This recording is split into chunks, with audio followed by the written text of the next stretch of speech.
আসসালামু আলাইকুম প্রিয় দর্শক, স্বাগত জানাচ্ছি আমার দেশ মিড ডে নিউজের সঙ্গে আছি আরমান মুজাহিদ। শুরুতে জানবো সংবাদ শিরোনাম। জামায়াত আমিরের এক্স অ্যাকাউন্ট হ্যাকের ঘটনায় জিডি। নারী বিদ্বেষী মন্তব্য সমাজকে মধ্যযুগীয় অন্ধকারে ঠেলে দেওয়ার অপচেষ্টা, মন্তব্য মাহাদি আমিনের। পক্ষপাতিত্ব করলে পরিণাম ভালো হবে না বললেন নির্বাচন কমিশনার সানাউল্লাহ। আপিল ও খারিজ নির্বাচন করতে পারছেন না বিএনপির দুই হেভিওয়েট নেতা। ঢাকা উত্তর সিটি কর্পোরেশনের প্রশাসক এজাজের বিদেশ যাত্রায় নিষেধাজ্ঞা। মার্কিন সংবাদ মাধ্যমের প্রতিবেদন, আজই ইরানে যুক্তরাষ্ট্রের হামলা, লক্ষ্য সরকার পতন। দর্শক, এতক্ষণ শুনছিলেন সংবাদ শিরোনাম, এবার বিস্তারিত। বাংলাদেশ জামায়াতে ইসলামীর আমির ডক্টর শফিকুর রহমানের সামাজিক যোগাযোগ মাধ্যম এক্স হ্যান্ডেল হ্যাকের ঘটনা ঘটেছে। এ ঘটনায় রাজধানীর হাতিরঝিল থানায় একটি সাধারণ ডায়েরি করা হয়েছে। হ্যাক হওয়ার পরই ওই অ্যাকাউন্ট থেকে একটি আপত্তিকর পোস্ট দেয়া হয়েছিল বলে দলের পক্ষ থেকে জানানো হয়েছে। শনিবার দিবাগত রাত 3:30টার দিকে হাতিরঝিল থানায় গিয়ে এই জিডি করেন জামায়াতে ইসলামীর নির্বাচন পরিচালনা কমিটির সদস্য ও ইসলামী ছাত্র শিবিরের সাবেক কেন্দ্রীয় সভাপতি ইঞ্জিনিয়ার সিরাজুল ইসলাম। আজ বিষয়টি নিশ্চিত করেছেন হাতিরঝিল থানার ভারপ্রাপ্ত কর্মকর্তা গোলাম মর্তুজা। তিনি বলেন, এক্স অ্যাকাউন্ট হ্যাকের ঘটনায় গত রাতে জিডি করা হয়েছে। বাংলাদেশ জামায়াতে ইসলামীর পক্ষ থেকে ওই জিডি করা হয়েছে। আমরা বিষয়টি তদন্ত করে দেখছি। দলীয় সূত্র জানায়, গতকাল শনিবার বিকেল 4টার পরই আমিরের অফিসিয়াল এক্স অ্যাকাউন্টটি হ্যাক হয়। এর কিছুক্ষণ পর 4:30টার দিকে হ্যাক অ্যাকাউন্ট থেকে একটি অপ্রত্যাশিত ও আপত্তিকর পোস্ট দেয়া হয়। বিষয়টি নজরে আসার পরই জামায়াতে ইসলামীর সাইবার দল অ্যাকাউন্টটি উদ্ধারে কাজ শুরু করেন। বিকেল 5:30টার কিছু সময় পর অ্যাকাউন্টের পূর্ণ নিয়ন্ত্রণ ফিরে পাওয়া সম্ভব হয় এবং বিতর্কিত পোস্টটি সরিয়ে ফেলা হয়। জামায়াতের পক্ষ থেকে অভিযোগ করা হয়েছে, অ্যাকাউন্টটি অল্প সময় হ্যাক থাকলেও সেই সুযোগে দেয়া বিতর্কিত পোস্টটির স্ক্রিনশট ও কপি ব্যবহার করে বিভিন্ন প্ল্যাটফর্মে অপপ্রচার চালানো হচ্ছে। এ ধরনের অপপ্রচার বন্ধ করা ও দায়ীদের শনাক্ত করতে প্রশাসনের সহযোগিতা চেয়েছে দলটি। এদিকে জামায়াতের আমির ডক্টর শফিকুর রহমানের ভেরিফাইড এক্স অ্যাকাউন্ট থেকে নারীদের উদ্দেশ্যে দেয়া কথিত নোংরা, জঘন্য ও অপমানকর বক্তব্য সঠিক হলে তা পুরো সমাজ ব্যবস্থাকে মধ্যযুগীয় অন্ধকারে ঠেলে দেওয়ার একটি ভয়ঙ্কর অপচেষ্টা বলে মন্তব্য করেছেন বিএনপির নির্বাচন পরিচালনা কমিটির মুখপাত্র ও দলটির চেয়ারম্যানের উপদেষ্টা মাহাদি আমিন।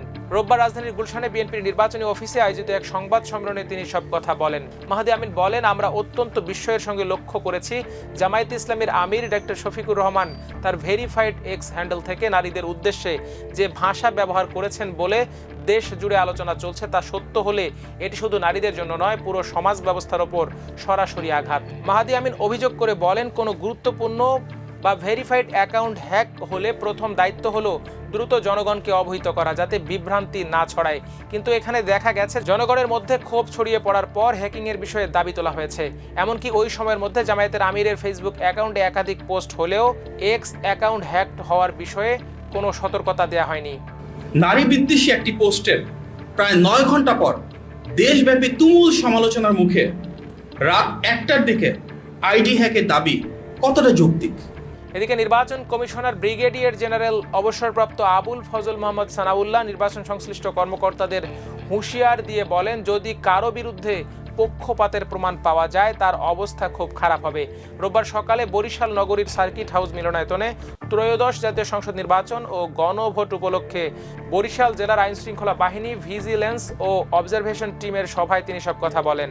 সানাউল্লাহ বলেন, নির্বাচনের স্বচ্ছতা নিশ্চিত করতে কাজ করতে হবে, সবকিছু খোলামেলাভাবে করবেন, কোনো লুকো ছাপা নেই। তিনি আরও বলেন, নিরপেক্ষতার প্রশ্নে নির্বাচন কমিশন শক্ত অবস্থান নিয়েছে এবং নেবে। আমাদের পছন্দ অপছন্দ ব্যক্তি নাগরিকদের ভোট দেওয়ার মধ্যে সীমাবদ্ধ, আর কোথাও নয়। আমি যখন পেশাদারিত্ব নিয়ে কাজ করছি, শতভাগ দায়িত্ব পালন করে কাজ করতে হবে। আমার কাছে কোনো দল ছোট বা বড়, হেভিওয়েট প্রার্থী, লাইট ওয়েট প্রার্থী নেই। সবাইকে সমানভাবে ট্রিট করতে হবে আইন প্রয়োগের ক্ষেত্রে। এ সময় তিনি নির্বাচন সংশ্লিষ্ট কর্মকর্তাদের সতর্ক করে বলেন, নির্দেশনার পরও যদি কেউ তার পছন্দ অপছন্দের ঊর্ধ্বে উঠতে না পারেন, পক্ষপাতিত্ব করেন, তা যদি প্রমাণিত হয় তাহলে পরিণতি খুব খারাপ হবে। নির্বাচন কমিশন খুব কঠিন হবে এ ব্যাপারে। এদিকে ত্রয়োদশ জাতীয় সংসদ নির্বাচনে কুমিল্লা 4 আসনে বিএনপির মনোনীত প্রার্থী মঞ্জিরুল আহসান মুন্সি ও কুমিল্লা 10 আসনের বিএনপির প্রার্থী আব্দুল গফুর ভূঁইয়া প্রার্থিতা ফিরে পেতে সুপ্রিম কোর্টের আপিল বিভাগে করা লিভ টু আপিল খারিজ করে দেওয়া হয়েছে, ফলে তারা আর এই নির্বাচনে অংশ নিতে পারবেন না। রোববার সকালে প্রধান বিচারপতি জুবাইর রহমান চৌধুরীর নেতৃত্বাধীন আপিল বিভাগের বেঞ্চ এ রায় দেন। এর আগে ঋণ খেলাপির অভিযোগ এনে মঞ্জুরুল আহসান মুন্সির মনোনয়নপত্র বাতিলে এসিতে আবেদন করেন ওই আসনে জাতীয় নাগরিক পার্টি এনসিপির প্রার্থী হাসনাত আব্দুল্লাহ। অন্যদিকে গফুর ভূঁইয়ার প্রার্থিতা চ্যালেঞ্জ করে আপিল করেছিলেন বাংলাদেশ সাংস্কৃতিক মুক্তি জোটের প্রার্থী কাজী নূরে আলম সিদ্দিকী। দুর্নীতির অভিযোগে অনুসন্ধানের মুখে থাকা ঢাকা উত্তর সিটি কর্পোরেশনের প্রশাসক মোহাম্মদ এজাজের দেশ ত্যাগে নিষেধাজ্ঞা দিয়েছেন আদালত। রোববার দুর্নীতি দমন কমিশন দুদকের আবেদনের পর ঢাকা মহানগর জ্যেষ্ঠ বিশেষ জজ আদালতের বিচারক মোহাম্মদ সাব্বির ফয়েজ এ আদেশ দেন। সংশ্লিষ্ট আদালত সূত্রে জানা যায়, দুদকের সহকারী পরিচালক আশিকুর রহমান এজাজের বিদেশ গমন রোধে আবেদন করেন। আবেদনে উল্লেখ করা হয়, মোহাম্মদ এজাজের বিরুদ্ধে ক্ষমতার অপব্যবহার করে বিভিন্ন অনিয়ম, দুর্নীতি ও ঘুষ গ্রহণের অভিযোগের অনুসন্ধান চলমান রয়েছে। দুদকের আবেদনে বলা হয়, ঢাকা উত্তর সিটি কর্পোরেশনের আওতাধীন একাধিক গুরুত্বপূর্ণ খাতের অনিয়মের অভিযোগ পাওয়া গেছে। এর মধ্যে রয়েছে মিরপুর গাবতলী পশুর হাট ইজারা, ই রিক্সা প্রকল্প, বোরাক টাওয়ার ও হোটেল শেরাটনের অংশীদারিত্ব সংক্রান্ত বিষয়, বনানী কাঁচা বাজারের দোকান বরাদ্দ, খিলগাঁও তালতলা সুপার মার্কেটের পার্কিং স্থানের দোকান নির্মাণ ও বরাদ্দ, সিটি কর্পোরেশনের ভ্যান সার্ভিস পরিচালনা, ফুটপাতের দোকান বরাদ্দ সহ সিটি কর্পোরেশনের স্বার্থ সংশ্লিষ্ট আরও বিভিন্ন কার্যক্রম। আবেদনে আরও উল্লেখ করা হয়, এসব অভিযোগের বিষয়ে এজাজের বক্তব্য গ্রহণের জন্য দুদক তাকে নোটিশ পাঠিয়ে তলব করলেও তিনি নির্ধারিত সময়ে হাজির হননি। দুদকের মতে, বিশ্বস্ত সূত্রে জানা গেছে, অভিযোগ সংশ্লিষ্ট ব্যক্তি দেশ ছেড়ে বিদেশে চলে যেতে পারেন। এতে অনুসন্ধান কার্যক্রম ব্যাহত হওয়ার আশঙ্কা রয়েছে। তাই সুষ্ঠু তদন্তের স্বার্থে তার বিদেশ গমন নিষিদ্ধ করা জরুরি। আদালত দুদকের যুক্তি বিবেচনায় নিয়ে মোহাম্মদ এজাজের দেশ ত্যাগে নিষেধাজ্ঞা জারি করেছেন।